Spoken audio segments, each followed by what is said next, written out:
Hello YouTubers, my name is X Factor, and in the background is some Battlefield 4 footage running around with the one and only Thick 44 and Neebs from Battlefield Friends. Their channel will be linked down below. Don't forget to check that out. And today we're covering a very topic. If you haven't updated your CTE, go do it. Why is it so important? Because the developers over at DICE LA have completely rebalanced the vast majority of the weapons available in Battlefield 4, and the suppression system has completely changed. Take everything you know about suppression, what it does to you, what it doesn't do to you, and throw it out the window. We're going to break down those changes so you have an understanding. Remember, these are works in progress, and this is their intent. These balance changes, and of course the suppression changes. There probably will be bugs and some issues regarding this, so make sure you follow the link down to this thread, which they really want your input on suppression and these balance changes. Remember, they changed the majority of the weapons in the game. First up is the general balance changes, and this is primarily class based, so make sure you pick up your favorite weapons, and make sure you pick up some weapons you absolutely despise in these classes, because it sounds like a lot of them got tweaked individually as well. Assault rifles, they've increased max spread. They've also made it slightly harder to control recoil. Does that mean more vertical recoil, more horizontal recoil? Is the spread going out quicker? Is it just the max spread, so it's just penalizing those people using mouse button 1 or not burst firing properly? That's something you're going to have to test yourself. PDWs, general spread improvements. More than likely, you'll now be able to hold down the trigger just a little bit longer with PDWs. Their attempt to improve the PDW for their role as close range and on-the-move weapons, so there might not be as much of a spread penalty while you're hip firing or kind of moving and strafing while shooting, as somebody there has the Mr. Slippery bug. Next is the Carbines. Generally more recoil, harder to control. Attempt to place these Carbines more in between AR and PDW. LMGs, mag-fed spread improvements versus belt-fed. This is something I've talked about for a long time. Why would you ever want to use a mag-fed LMG? It just simply does not make sense. So it'll be interesting to see how those two play out. They're trying to separate the belt-fed versus the mag-fed versus assault rifles. Mag-fed LMGs should feel like a middle ground between the ARs and the belt-fed LMGs. DMRs have been touched as well. ADS spread increase raised, making it harder to counter-snipe a bolt action over long distances.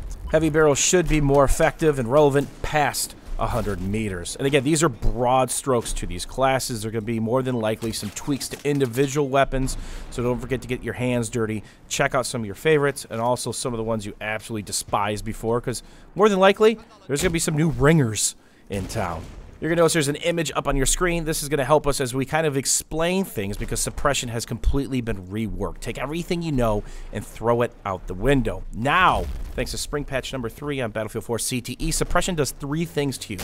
Random optic sway, blur, and then it actually messes with your gun in several different ways, depending on what gun you're using. If we're talking assault rifles, carbines, PDWs, vertical recoil up to 50% increase, first shot multiplier up to 25%, spread increase per shot up to 100% per shot, spread decrease per second up to 100%, ADS max spread 0.5 degrees, bolt actions only, ADS min spread plus 0.2 degrees. And again, that's if you're full suppression. Remember, this is a sliding scale.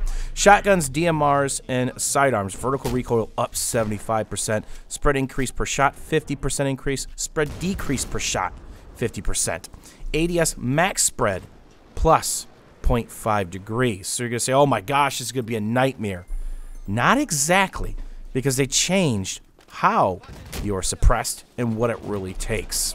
This is where this image really comes into play, and it's not just the way damage works in Battlefield 4, it's also the way the new suppressive system works. So you've got your guy on the left, and you've got an enemy on the far right. You have your optimal damage, effective damage at the left, more than likely where your AR, carbine, PDW is doing the most damage, right? Because they're within that range before the fall off. That's also based on what class of weapon you're using, where your weapon does the least suppression. Now it takes 20 units to be fully suppressed. Why does that matter? Because up close, depending on what class of weapon you're using, your gun is doing 1 suppressive unit at that range. So what kind of ranges are we talking about? Well, if it's a PDW you're using, anything up to 20 meters is 1 unit per bullet. But At 40 meters, it's now 8 per bullet. So there's a sliding scale of how much suppression a bullet has from 1 to 8. So if you have an LMG, it's 1 suppressive unit up to 30 meters, and then past 80 meters is the full 8 per bullet. It's a sliding scale in between. Can you be suppressed up close?